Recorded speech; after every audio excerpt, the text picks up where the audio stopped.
بسم اللہ الرحمن الرحیم صلی اللہ علی النبی الامی الرؤوف الرحیم۔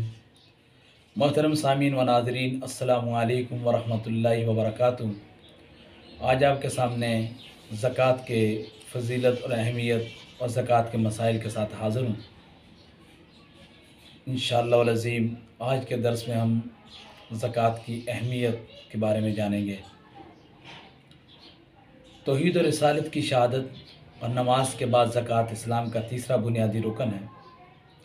یہ خالص مالی عبادت ہے جو تمام انبیاء کرام و رسول اعظام علیہ السلام کی شریعتوں کا لازمی حصہ رہی۔ جس طرح انسان کو جسمانی امراض اور عوارض لاحق ہوتے ہیں، اسی طرح روحانی و اخلاقی امراض بھی لاحق ہوتے ہیں۔ ان میں بہت نمایاں اخلاقی بیماری حب مال یعنی کہ مال کی محبت اور کثرت مال کی خواہش ہے، جس کے نتیجے میں انسان کے دل میں تکبر، حرص، بخل، ہوس اور خود غرضی جیسی صفات رذیلہ پیدا ہوتی ہیں۔ عربی میں مال کو مال کہتے ہی اس لیے ہیں کہ اس کی طرف قلب انسانی بہت جلد مائل ہو جاتا ہے۔ اسی لیے اللہ تبارک و تعالیٰ نے فرمایا انما اموالکم و اولادکم فتنہ، یعنی مال کو مال کہنے کی وجہ تسمیہ یہ کہ مال مائل ہونے سے ہے۔ تو انسان کا دل جو ہے وہ دولت کی طرف مائل ہوتا ہے، تو مطلب مال وہ چیز جس کی طرف انسانی دل مائل ہو۔ اللہ تعالیٰ نے ارشاد فرمایا کہ انما اموالکم و اولادکم فتنہ، تمہارے مال اور تمہاری اولاد تمہارے لیے آزمائش ہے۔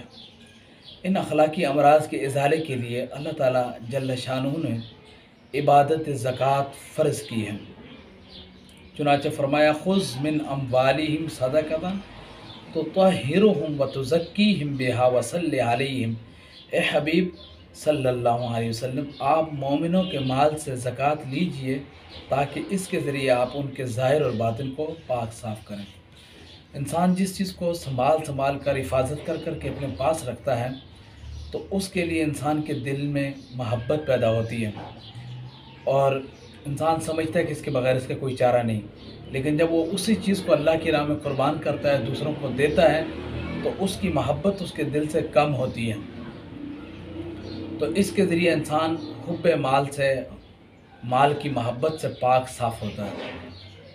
اس کو اللہ کی راہ میں قربان کرنے کی اس کو عادت پڑتی ہے، قربان کرنے کا جذبہ پیدا ہوتا ہے۔ تو یہ ہے اس کا فلسفہ۔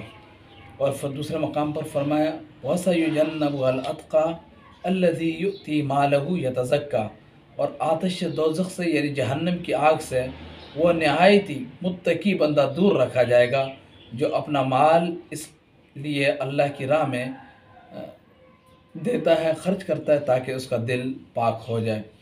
تو اللہ تبارک و تعالیٰ ان متقی پرہیزگار لوگوں کو جہنم سے دور رکھے گا جو اپنا مال اللہ تعالیٰ کی رضا میں تزکیہ نفس کے لیے خرچ کرتے ہیں، جو اپنا مال اللہ تعالیٰ کی راہ میں اس لیے خرچ کرتے ہیں تاکہ ان کا دل پاک صاف ستھرا ہو جائے۔ یہ تو زکوٰۃ کے حوالے سے بات تھی۔ چند باتیں وہ جو زکوٰۃ نہیں ادا کرتے ان کے لیے۔ اللہ تعالیٰ کا ارشاد ہے وَلَا يَحْسَبَنَّ الَّذِينَ يَبْخَلُونَ بِمَا آتَاهُمُ اللَّهُ مِنْ فَضْلِهِ هُوَ خَيْرٌ لَّهُمْ بَلْ هُوَ شَرٌّ لَّهُمْ سَيُطَوَّقُونَ مَا بَخِلُوا بِهِ يَوْمَ الْقِيَامَةِ۔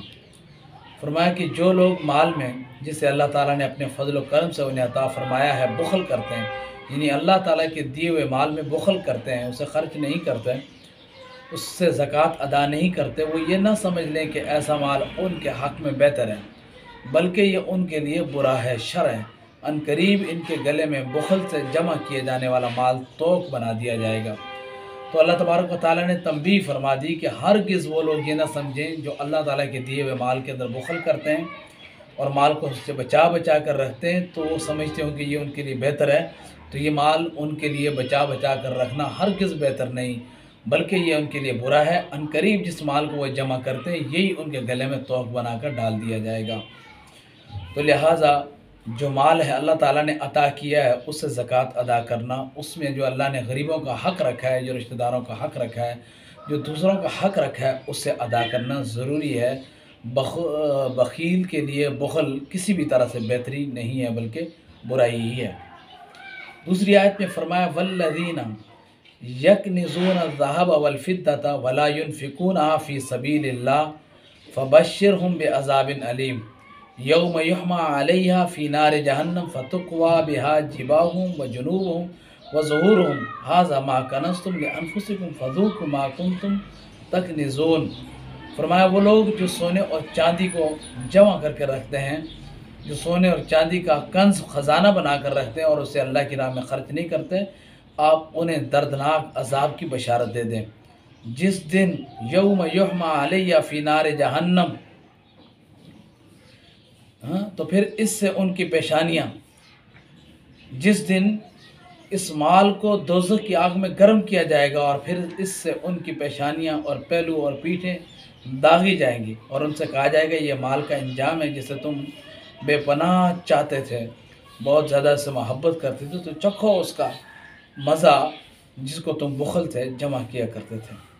अल्लाह, कितनी बड़ी वईद है।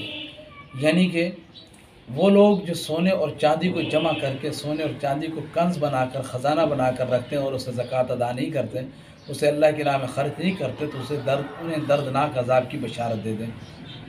उस दिन इन्हें दर्दनाक अज़ाब मिलेगा जिस दिन ये लोहा इनके लिए गर्म किया जाएगा, गर्म कर जहन्नम की आग में गर्म किया जाएगा और फिर इससे इनकी पेशानियाँ, इनके पहलू और इनकी पीठों को दागा जाएगा और इनसे कहा जाएगा कि ये वही माल है जिसे तुम अपने ये जमा करते थे, लिहाजा अब चखो उसका मज़ा जिसे तुम जमा किया करते थे। तो मोहतरम सामीन, इन आयात मुबारका में अल्लाह तबारक व तआला ने ज़कात ना अदा करने वालों के लिए सख्त वईदें फरमाई हैं। फरमाया अल्हाकुमुत तकासुर हत्ता ज़ुरतुमुल मक़ाबिर, तुम्हें कसरत माल की ख्वाहिश ने गाफिल कर दिया है यहाँ तक कि तुम कब्रों में जाकर देख लोगे। यानी कि कसरत माल की तमा में, लगन में तुम अपनी आखिरत से गाफिल हो, यहाँ तक कि तुम्हें कब्रों में जा मिलोगे, लेकिन ये गफलत के पर्दे उठने वाले नहीं हैं। लिहाजा कसरत माल की तमा को, भाग दौड़ को छोड़कर अपनी आखिरत को फ़िक्र किया जाए और जो माल अल्लाह ने अता किया उसमें जो ग़ुरबा का हक़ है उसको अदा किया जाए। या अय्युहल्लज़ीना आमनुत्तकुल्लाह वलतंजुर नफ्सुम मा क़द्दमत लिग़द, ए ईमान वालो अल्लाह से डरते रहो और हर शख्स को इस अमर का जायज़ा लेते रहना चाहिए कि इसने अपनी आखिरत के लिए आगे क्या भेजा है। तो अपनी आखिरत के लिए यकीनन वो जो अपना माल अल्लाह की राह में ख़र्च करेगा उसकी दो हैसियतें, एक है फ़र्ज़ की हैसियत और एक है नफल की हैसियत। तो फ़र्ज़ वो है जो ज़कात है, सदका वाजिबा है, जो मन्नतें मानी हुई हैं, ठीक है, जो दूसरों के हक़ है हमारे ज़िम्मे, और नफल वो है जो अल्लाह ताला की रज़ा के लिए हम अपनी तरफ से खुशी रज़ा, जो हम पर फ़र्ज़ और वाजिब नहीं, लेकिन हम अपनी रब की खुशनुदी के लिए अपने माल को गरीबों, यतीमों, मिस्कीनों और हक़दारों पर, रिश्तेदारों पर और अल्लाह ताला की राह में ख़र्च करें। मोहतरम सामीन, इस हवाले से एक और आयत मुबारक समात फरमाएँ। फरमाया या अय्युहल्लज़ीना आमनू अनफ़िक़ू मिम्मा रज़क़नाकुम मिन क़ब्लि अन यातिया यौमुन ला बैउन फ़ीही वला खुल्लतुन वला शफ़ाअह।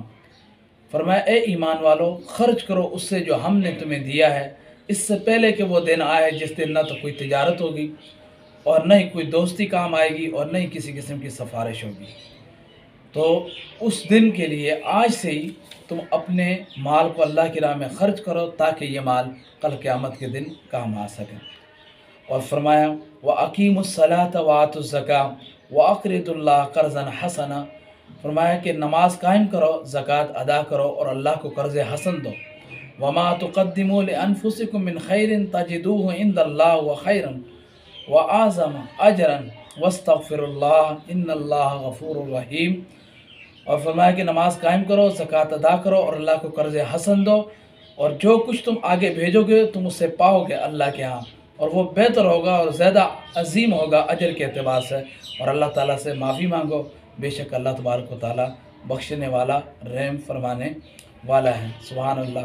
इस आयत के अंदर तो अल्लाह तबारक व तआला ने क्या खूब ताबीर फरमाई, नमाज के कायम होने का हुक्म दिया, करने का हुक्म दिया, ज़कात के अदा करने का हुक्म दिया, और उसको इससे ताबीर किया कि अल्लाह को कर्ज़ हसन दो। यानी कि तुम जो माल खर्च कर रही है ना, समझो कि तुमने दिया तो ख़त्म हो गया, अब तुम्हारे ख़जाना ख़त्म हो गया, नहीं, इसको ये तो तुमने अल्लाह को कर्ज़ दिया है और अल्लाह इसको तुम्हें इससे बेहतर अंदाज में कई गुना बाबरकत बनाकर دوبارہ پھر لوٹائے گا۔ تو جو تم اللہ کی راہ میں خرچ کرو گے یہ ضائع نہیں ہوگا، یہ دوبارہ تمہیں ملے گا۔ اس کا فائدہ یہ ہوگا کہ دنیا میں بھی تمہیں اللہ کی برکت عطا فرمائے گا اور آخرت میں بھی۔ والسلام علیکم ورحمۃ اللہ۔